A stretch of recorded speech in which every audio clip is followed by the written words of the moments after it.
Ano kayang kulay? Oh my God. Ayan na!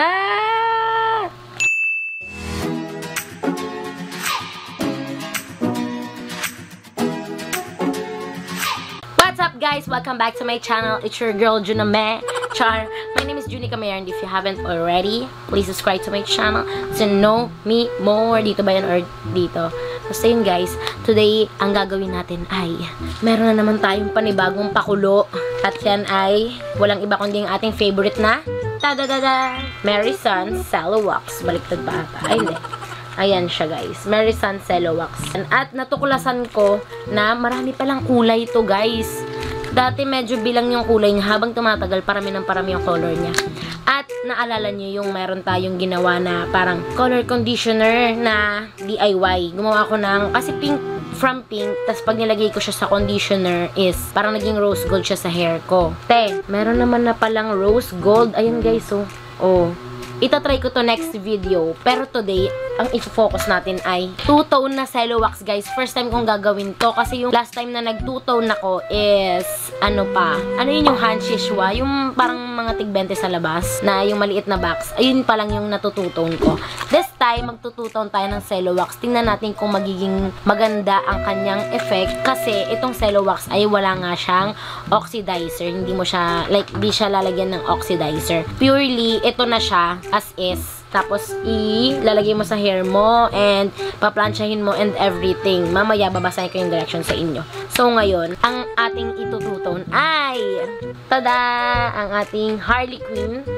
Ang nakalagay doon kapag sinesearch ko tong Harley Quinn is turquoise. Katulad nung kinulay ko dito. Ayan, lilink natin. Nag-turquoise na ako guys. Tingnan nyo yan. At hair color powder siya. Hindi siya katulad ng mga Bremod na liquid base. So yeah, ganun daw to. Turquoise, Harley Quinn. We'll see about that mamaya. Kasi never ko pa to na-try. At periwinkle. And guys, tingnan nyo guys. Parang sobrang cute ng color niya. Kasi parang siyang pastel na purple na violet na ewan. Basta, itry natin to mamaya. And tingnan natin kung ang mga kulay nito ay ito.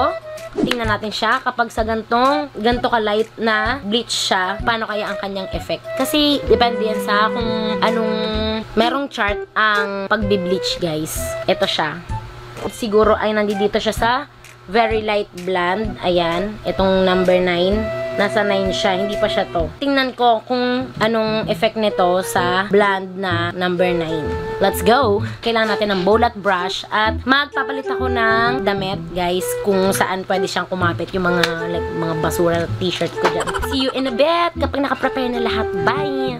So, yun na guys. Napahati ko na ang aking hair at nakapagpalit na ako ng damit. Tingnan nyo guys kung pantay. Ayan. Nagda-decide pa nga ako kung ano yung periwinkle dito or yung Harley Quinn periwinkle. Since na-try ko na kasi yung turquoise before, ilalagay ko na lang siya dito sa ilalim kasi peekaboo yung gagawin natin.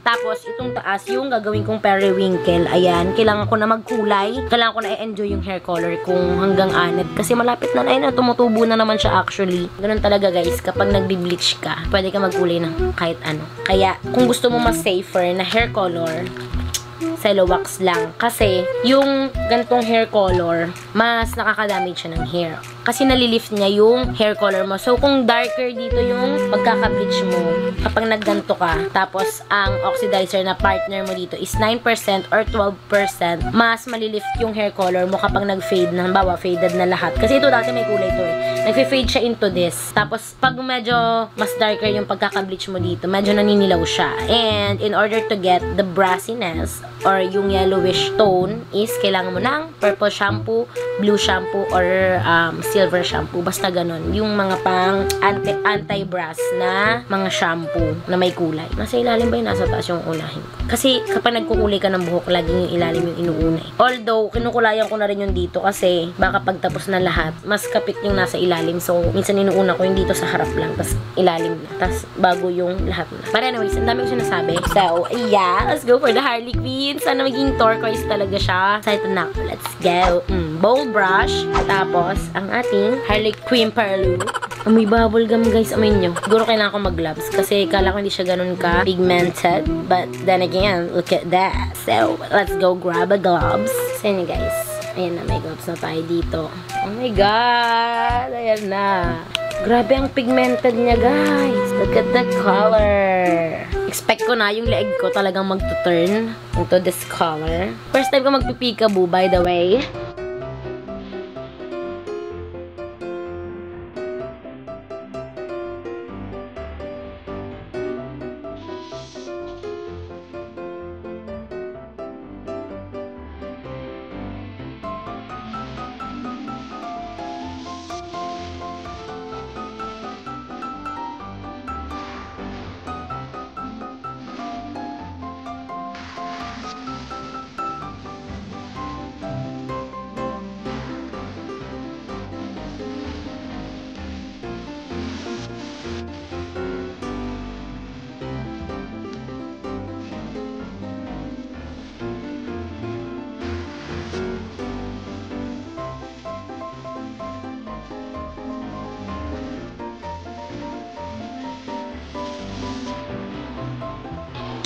So, yun na guys. We're done. Daradandandan. Ayan na. Kitang-kita niya naman at kulay na siya. Ito naman ang ating susundin. Next step. Ito, ibabalot ko yung turquoise banda para di siya mahawa nung periwinkle mamaya sa taas. Di siya mahawa mamaya. Pag tapos ko na rin yung periwinkle. Ayan. Dito naman siya sa taas. Anyway, guys, ang each pala ng mga to ay less than 50 pesos lang ata siya or parang 50, 59, ganyan. Yung itong isang ganto kung manipis yung buhok mo or maikli, kasya na yung isang ganto Eh ako medyo mahaba. So, dalawa talaga siya. Ang nakalagay pala sa direction dito, guys, di ko nasabi kanina, ay number 1, shampoo and towel, dry hair. Kailangan tuyo mo siya i-a-apply, wag medyo basa-basa, wag mo siyang gawing conditioner, ganyan. 2, applying shining colored cello wax beginning 3 mm from scalp and comb through the hair. Ayan, iko-comb mo siyang ganyan para ma-spread mo siya. Moisten and heat the hair with the steamer or heater for 30 minutes or use a shower cap and leave it for an hour. Mamaya masya-shower cap ako at i-plastic. Pwede rin plastic gamitin. Tapos iiwan mo siya ng 1 oras, guys. Ayun, gagawin ko mamaya para kapit na kapit. Cool the hair for 5 minutes before rinsing thoroughly. Papatuyuin mo pala siya na i-blower mo siyang ganyan. Kasi, meron kasi siyang na pang anti-frizzy. So, parang mas magiging okay yung condition ng hair mo kung i-apply mo tong cello wax. Kasi, parang cellophane din siya and all. Cool the hair for 5 minutes before rinsing thoroughly until the water runs clear. For best result daw, apply conditioner and blow dry the hair. So, mamaya, after ko i-apply to lahat, mag-a-apply ako ng Mem Collagen, yung lagi kong ginagamit, guys. Sa mga nanonood lagi sa video ko, alam na nila yung Mem Collagen, which is yung nagpapaayos ng hair ko, ng frizzy hair. So, let's proceed. Ano kayang cool? Oh my God, ayan na! Yan na, guys. Oh my God, look at the color. Very ano siya, yung parang slime. Yan. Sana kasi pigmented to ng turquoise. Is it? Is it not? Hopefully siya ay pigmented. Kasi kung hindi, magdadabog ako. Charms.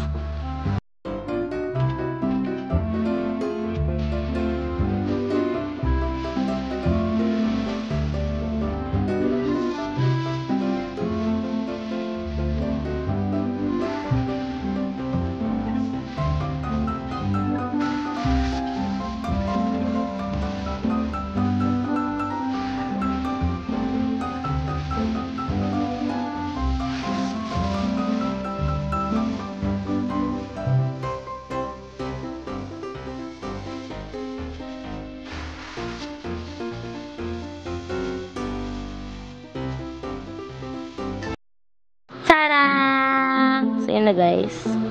Oh my God. Ibabalot ko na siya nito. Heat or cover daw eh. So, dun tayo sa cover. Pero mamaya, siguro mga 5 minutes, i-heat ko rin siya. Bago ko i-rinse. Ibablower natin. Babalot ko muna siya ngayon. For the dukha tayo. Tipid tips. Yan. Since pinaghiwalay ko naman na sila ng plastic, pwede ko na sila i-plastic all together. So guys, I'll be back later kapag na-blower ko siya and nabanlawan ko na siya ng Mem para mas mapabilis ang makita nyo na kaagad yung result.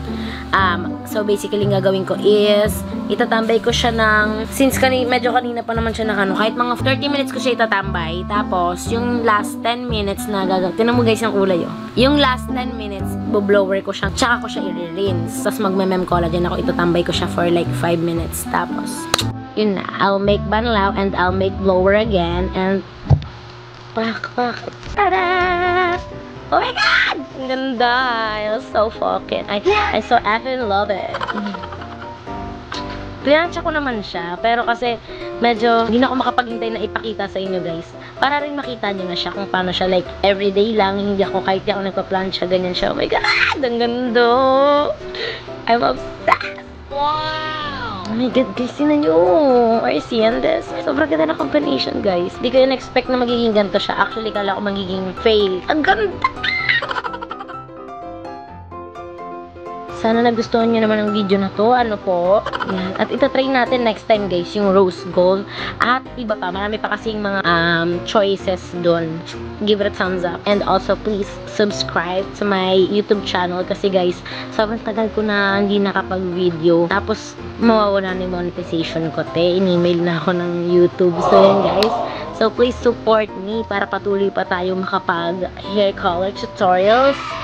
You can check my channel kasi sa mga bago po dito, you can check my channel. Marami akong mga ano dyan, bleaching videos, tapos ba't ibang hair color videos na ako. So guys, thanks for watching this video, and if you haven't already, please subscribe to my channel. Hit that subscribe button guys kasi hindi naman kayo magsisisi. See you on my next one. Peace!